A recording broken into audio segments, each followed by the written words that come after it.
Wednesday morning இன்றைக்கி லஞ்சும் பிரேக்ஃபாஸ்ட்டும் ready பண்ணி என் பொண்ணையும் கடகடன்னு ரெடி பண்ணி அவளை ஸ்கூலில் கொண்டு போய் விட போயிருந்தேன். அவளை ஸ்கூலில் விட்டுட்டு ரிட்டர்ன் வரும்போது பார்த்திங்கன்னா ஒரு கூஸ் பம்ப்ஸ் மூமெண்ட்டு அவங்க ஸ்கூலில் நடந்தது. அதாவது உடம்பெல்லாம் புல்லரிச்சு போச்சுன்னு சொல்லுவோம் இல்லையா, அந்த மாதிரியான ஒரு மூமெண்ட்டு தான் அது.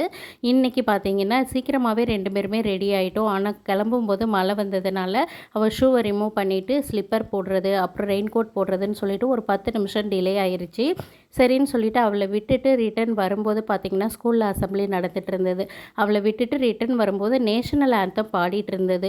ஸ்கூலில் இப்போ விட வர பேரண்ட்டு அங்கே வந்து 2 வீலர் 4 வீலர் எல்லாமே அப்படி ஃப்ரீஸ் ஆன மாதிரி நின்றுட்டாங்க இறங்கி.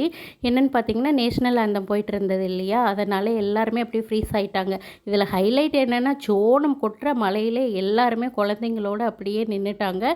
நானுமே நின்றுட்டேன். எனக்கும் சரி அவங்களுக்கும் சரி யாருமே தனிப்பட்ட இன்ஸ்ட்ரக்ஷன் கொடுக்கல. அப்படியே எல்லோரும் ஃப்ரீஸ் ஆகிட்டோம்.